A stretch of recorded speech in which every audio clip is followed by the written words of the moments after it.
पुण्यात लक्ष्मण हाके यांनी पत्रकार परिषद घेतली। यावेळी त्यांनी मनोज जरांगेंना चांगलं सुनावलंय। सरकारच्या हातचं बाहुलं म्हणत त्यांना हिणवलंय। पाहूया लक्ष्मण हाके नेमकं काय म्हणाले। आज परत एकदा अंतरवली सराटीमध्ये पत्रकार परिषद झाली। महाराष्ट्रातील पुढाऱ्यांनी लाडावून ठेवलेले लाडोबा आज प्रचंड गोंधळलेले, चिडलेले, अस्वस्थ झालेले महाराष्ट्रानं बघितलं। या मनोज जरांगेंचा रोख पहिल्यांदा चव्हाणरावजी भुजबळ साहेबांकडे म्हणजे नाशिककडे होता। पुन्हा त्यांचा रोख देवेंद्रजी फडणवीस साहेबांकडे होता। परत त्यांचा रोख परळीच्या मुंडे बंधू भगिनींकडे होता। पण आजच्या त्यांच्या पत्रकार परिषदेचं वैशिष्ट्य हे होतं की आज त्यांनी या महाराष्ट्राचे माजी मुख्यमंत्री आणि आत्ताचे उपमुख्यमंत्री एकनाथरावजी शिंदे यांच्याकडे रोख वळवला। हे मनोज जरांगेंना नक्की झालंय काय? त्यांची चिडचिड समजू शकतो मी। बघा, ते काल बोलले की मी जी प्रमाणपत्र रद्द झालेत त्यांचा उद्या समाचार घेणार आहे। ज्यांची प्रमाणपत्र रद्द झाली त्यांच्यावर हा माणूस एक ब्र शब्द बोलला नाही। बोलले कोणावर? दहीहंडे यांच्या प्रमाणपत्र रद्द होण्यावर। त्यांचा दावा असा आहे की दहीहंडेंकडे नोंद सापडली तर 3000 दहीहंडेंना प्रमाणपत्र मिळालं पाहिजे। हे आजची जी पत्रकार परिषद होती मनोज जरांगेंची, हे आजपर्यंत दावा करत होते की मी छावा आहे, मी वाघ आहे। पण आज ते बळीचा बकरा दिसले मला। बळीचा बकरा तेच बोलले, मी नाही बोलत। परत तुम्ही म्हणसाल तुम्ही त्यांच्यावर टीका करताय का? तेच बोलले की माझा बळीचा बकरा। हे बघा, इथं प्रमाणपत्र इश्यू करणारी एक संस्था असते आणि ते प्रमाणपत्र व्हॅलिड ठरवणारी क्वासी ज्युडिशरी स्वरूप आहे, न्यायालयाचा ज्याला दर्जा आहे, ती लोक प्रमाणपत्र व्हॅलिड करत असतात। मनोज जरांगेंना तेच मान्य नाही। मुळात अशा क्वासी ज्युडिशरी स्वरूप असणाऱ्या एखाद्या संस्थेला कुठलाही पुढारी फोन करू शकत नाही। असं करणं म्हणजे न्यायव्यवस्थेमध्ये हस्तक्षेप करणं।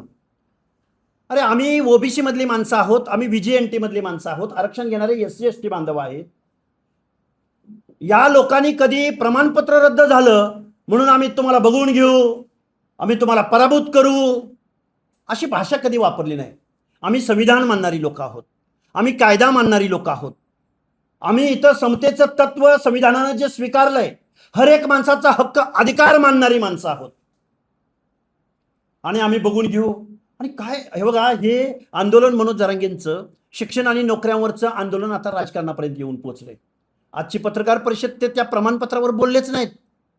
ते बोलले आम्ही भुमरेला कसं निवडून आणलं, आम्ही शिरसाटांना निवडून कसं आणलं। परत एकनाथरावजी शिंदेंना म्हणले तुमच्यावरचा गद्दारीचा डाग आम्ही पुसला। हे आज नवीन महाराष्ट्राला नवीनच कळलंय। म्हणजे मनोज जरांगे आंदोलन उभं करून, दोन समाजामध्ये तेढ निर्माण करून या महाराष्ट्रामध्ये कुणाच्या तरी अजेंड्यावर काम करत होते। आज ते स्वतः बोललेले। आणि हे बोलत असताना मनोज जरांगेंनी अजून एक आमच्यावर आरोप केलेला आहे। मंत्रालय परिसरामध्ये बाळासाहेब भवन नावाचं शिवसेनेचं एक कार्यालय आहे। त्या कार्यालयामध्ये माझे सहकारी किंवा मी, आम्हाला शिवसेनेच्या पदाधिकाऱ्यांनी बोलून नेऊन आमचा गुरुपौर्णिमे दिवशी सत्कार केला। मनोज जरांगे म्हणतो की हे लोक तिथं कसे काय आले? मनोज जरांगेला माझा एक सवाल आहे, तुझ्या बापाचं घर आहे का शिवसेना भवन? म्हणजे आम्ही ओबीसी बांधव आहोत। एकनाथरावजी शिंदे फक्त एका जातीचे नेते आहेत का? अरे मनोज जरांगे, एकनाथराव शिंदे साहेबांचं नेतृत्व मर्यादित का करतोय? एका समाजापुरतं तू का मर्यादित करतोय? अरे ते महाराष्ट्राचे माजी मुख्यमंत्री होते, आता उपमुख्यमंत्री आहेत। त्यांच्या पक्षामध्ये ओबीसी नेते नाहीत का? त्यांच्या पक्षांना ओबीसीने मतदान केलं नाही का? मग ओबीसीचा एखादा कार्यकर्ता त्यांच्या कार्यालयात गेला तर तुझ्या पोटात पोटशिळ उठायचं कारण काय? त्यामुळं ब्राह्मण समाजाचे आहेत म्हणून देवेंद्र फडणवीस हे तुझे विरोधक आजपर्यंत होते। एकनाथराव शिंदेंच्या कार्यालयामध्ये एखादा ओबीसी कार्यकर्ता गेला म्हणून त्याला तू धारेवर धरणार? अरे ओबीसींच्या मताचा अधिकार काढून बिडून घेतला की काय? मुळात संविधान मानणारे आणि पक्ष पार्टी ज्यावेळी चालवावी लागते त्यावेळी सगळ्यांचं मतदान हवं असतं, सगळ्यांच्या प्रश्नावर त्यांना काम करावं लागतं। मुळात एकनाथरावजी शिंदे साहेबांना माझं सांगणं आहे, देवेंद्रजी फडणवीस साहेबांना माझं सांगणं आहे, आणि ते लाड वगैरे ही जी मंडळी आहेत त्यांच्याकडे सारखं ये जा ये जा ये जा करत असतात. काय ते आपल्याकडं म्हण आहे, गाडाव मेलं ओजानन शिंगरू मेलं येरझाऱ्यानं. काय काय लाडची भूमिका काय? तुम्ही वारंवार तिकडे जाता म्हणजे तुम्ही त्याला फसवायला जात होता का? ते काय म्हणतायत हे सरकारला तुम्हाला सांगता येत नाही, आणि सरकार काय निर्णय घेत आहे ते मनोज जरांगेला कळत नाही. आज मनोज जरांगेंनी ज्या भाषेमध्ये माननीय छगनराव भुजबळ साहेबांचा उल्लेख केला, ज्या भाषेमध्ये चंद्रशेखर बावनकुळे साहेबांचा उल्लेख केला, ज्या भाषेमध्ये वडेट्टीवार साहेबांचा उल्लेख केला, ज्या भाषेमध्ये परळीच्या बंधू भगिनीवरती ते उल्लेख करत आलेले आहेत, ह्यांनी काय एका समाजाचा ठेका बिका घेतला काय हो?